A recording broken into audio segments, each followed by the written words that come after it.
Hi Capricorn, kumusta po kayong lahat? Okay, so yan Capricorn, maraming salamat po sa walang sawang pagsubaybay sa ating pong mga reading, and kung ikaw ay bago pa lang sa ating channel, mag-subscribe na po kayo. Then, i-click mo na rin yung ating notification bell para lagi kang updated sa ating mga bagong upload, okay? So guys, sa mga interested naman sa private reading, nasa description box below lang po yung link ng Facebook ko, message lang kayo at saka ng page ko guys. Pwede kayo guys mag-follow sa akin dyan. Okay? Pwede rin ako guys i-message sa WhatsApp. So by the way, okay, tignan natin ano ba yung monthly reading para kay Capricorn. Ganap kay Capricorn this month, August 2026. Capricorn, Sun, Moon, Rising, and Venus sign. Oops. So guys, meron tayong, reconcile. Mukhang may hihingi ng tawad. Biling ko, nakaalitan, nakaaway, di kayo nagkasundo, no? Pwede rin naman guys na nag-aalangan siya na makipag-reconcile dito. Pero malinaw yung pinapakita sa akin dito guys, na namimiss ka nitong taong to. Pwedeng siya itong nakipag-away sa inyo, o pwedeng ikaw, nalulungkot din siya sa kabilang banda, pero tinitiis niya siguro yung sarili niya na wag kang kausapin, pero nandun yung ano niya, yung desire, nandun yung parang natitempt siyang makipag-usap sa inyo, Capricorn, no? Pero nakikita ko guys na parang medyo komplikado pa yung sitwasyon, or pwedeng ikaw to na nakakamiss dito sa taong to. Pwedeng gusto mo makipag-reconcile, gusto mo makipag-ayos, gusto mo makipagbati. Marami kang gustong linawin dito sa relasyon nyo, no? So, again, check pa natin.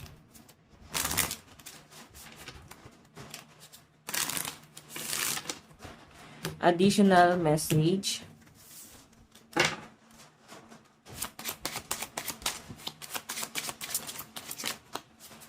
Additional message.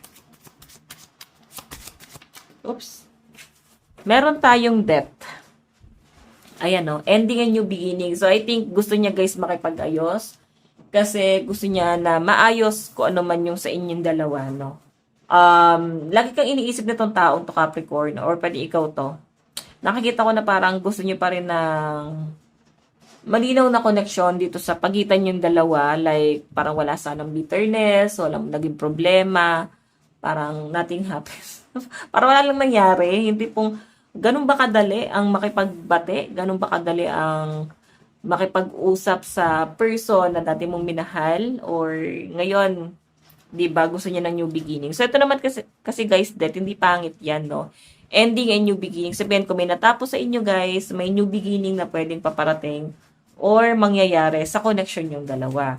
So, tingnan pa natin, parang lagi kanyang naaalala, lagi niya atang ini-stalk yung social media mo, tinitignan niya pa rin yung picture mo. Okay, nalulungkot pa rin siya. Or pwedeng galit pa rin siya. Pwede ikaw itong nalulungkot, siya itong galit, no? Pero namimiss ka niya. Hindi niya siguro guys maklaim sa sarili niya. Okay, so again, check pa natin.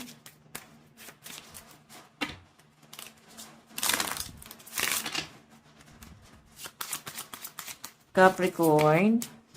Meron tayong social network. Diba? Pwede sa social media lang kayo guys nag-uusap netong taong to. Oh, nakikita ko guys, pwedeng may magbe-birthday na dito, housewarming. Ayan, celebration. Or pwedeng may pauwi. Ano ba, nasa abroad ka ba? Nasa abroad ba siya? Pwedeng may pagkikita. So, may reconciliation din. Or pwedeng sobrang excited kayo na ma-meet yung isa't isa. So, kaya siguro may makikipag-reconcile. So, by the way guys, itong social network, yung malinaw na pinapakita sa akin dyan guys, nakikibalita, no? May nakikibalita pa rin sa kung ano yung buhay nyo, Capricorn. Okay, so by the way, additional message. Siguro medyo private yung buhay mo ngayon. Meron tayong The Hierophant. Oh, eto kasi guys, pag-uusap eh. Siguro kung may mga bagay na hindi naging klaro sa pagitan yung dalawa, baka kailangan nyo lang talaga itong pag-usapan. Yan yung pinapakita dyan. And kung makikita nyo, way to hell. Oh, may naging sugarol, nasayang yung pera, pwedeng ikaw yung mas nag-invest, pwedeng ikaw yung mas nagbigay. I think meron kayong kailangan pag-usapan para mas maayos, no? Or maging maayos sana yung sa inyo. Tignan pa natin. Additional message. Additional message. Capricorn, Sun, Moon, Rising, and Venus sign. Meron tayo, wow, the Sun. So, ito naman guys, maganda to, no? Pagdating sa inyong happiness, joy, expansion, achievement, goals, maganda to. Basta lahat ng maganda nandito sa the Sun. So, I think may good news na paparating sa mga Capricorn and feeling ko i-grab mo na tong opportunity na to. Okay, hindi ka na magpapatumpik-tumpik pa dyan sa bagay na yan. Okay? The Empress, wow, tuloy-tuloy yung daloy ng pera ng mga Capricorn. Kapag hindi na kayo guys mapipigilan pa dito. Check pa natin. Capricorn, Sun, Moon, Rising, and Venus sign. Okay. Meron tayong the Chariot. Ayan. So, ito naman guys, biglaan. Sabihin may biglaang opportunity or blessing na paparating sa inyo. Piling ko swerte ka talaga eh. Kaya nga, possible na i-grab mo tong opportunity na to kasi biglaan talaga siya sa inyo. Na para bang pag pinalampas mo to guys, sayang. Sayang yung opportunity na yan. So, since nandiyan na, pwedeng tao na pwede mag-offer sa inyo guys ng blessing or pwedeng tulong sa inyo na parang i-grab nyo to, hindi nyo guys sasayangin yung pagkakataon. Okay, so again,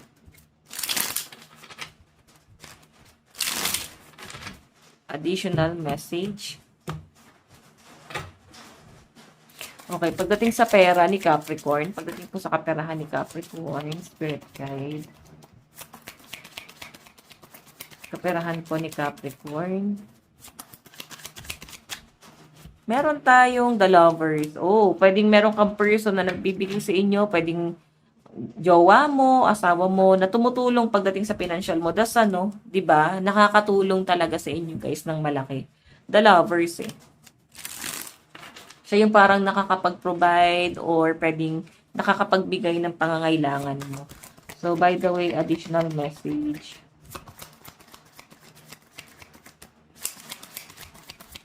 Additional message. Meron tayong 9 of Pentacles, di ba? So, stability yung offer or naibibigay or maibibigay sa itong tao to. So, I think Capricorn, medyo magiging practical ka pagdating sa love life mo. Okay? So, swerte talaga ng iba sa inyo, guys, no? Okay, yung iba dito guys, pwedeng person mo or pwedeng someone na may gusto sa inyo na gusto guys magbigay ng opportunity or alam mo yon, gusto magbigay ng blessing sa inyo. So lalo na kung ikaw lang talaga mag-isa, yung feeling na parang mapifeel mo na parang pasan mo yung mundo, mapifeel mo na parang wala kang ibang kakampi kundi sarili mo. Ngayon, gusto mo ng someone na magiging kakampi mo sana dito, Capricorn. Someone na makakapagbigay ng stability sa inyo. Yung pwedeng, parang ako naman sana yung sumandal. Kasi napagod ka na parang ikaw na lang lagi yung nagiging sandalan. Ayan, may mga Capricorn ba dito na breadwinner. Napagod yung iba sa inyo guys na naging sandalan ka ng kahit na sino, na para bang pagod ka na dun sa kahirapan na yan. Sa madaling sabi, no? Kaya mas nagiging practical. And maganda naman kasi yung nagiging outcome kasi ginagamit mo yung utak mo, no? Nagiging wise ka. So, by the way, tignan pa natin, meron tayong the moon. So, ayan, huwag mo masyadong lokohin yung sarili mo kasi may mga pagkakataon na parang niloloko mo yung sarili mo. Nagpapanggap? Masaya ka ba talaga?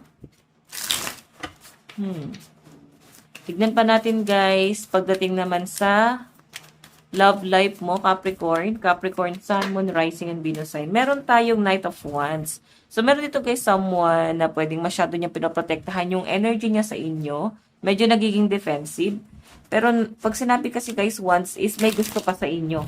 Okay? So, pwedeng past person, may gusto pa sa inyo tong taong to guys, pero nagsiset na siya ng boundaries sa inyo. Okay? Sabihin, nasasaktan pa rin siya sa mga nangyari. Again, meron tayong Page of Pentacles. So, ito naman guys, Page of Pentacles, bago. So, feeling ko guys, may bagong nangyayari sa buhay niya pagdating sa kanyang source of income. Kung ito yung naging napagtalunan nyo, kung ito yung naging issue nyo guys, pera or stability, may nakikita ko guys pagbabago or magandang, parang magandang nangyayari sa buhay niya guys. Oo. Check pa natin.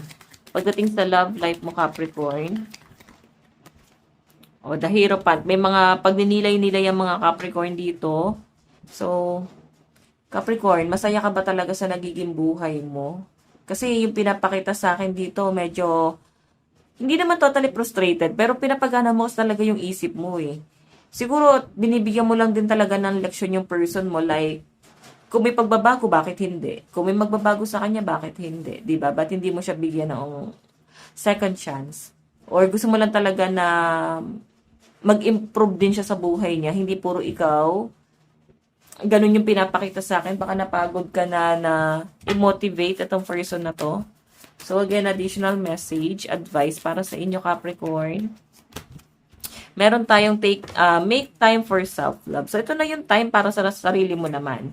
Na parang sarili mo naman yung unahin mo Capricorn, no? Okay, so by the way Capricorn, ito lang po inyong reading. Maraming salamat po. God bless and love you all. Bye-bye.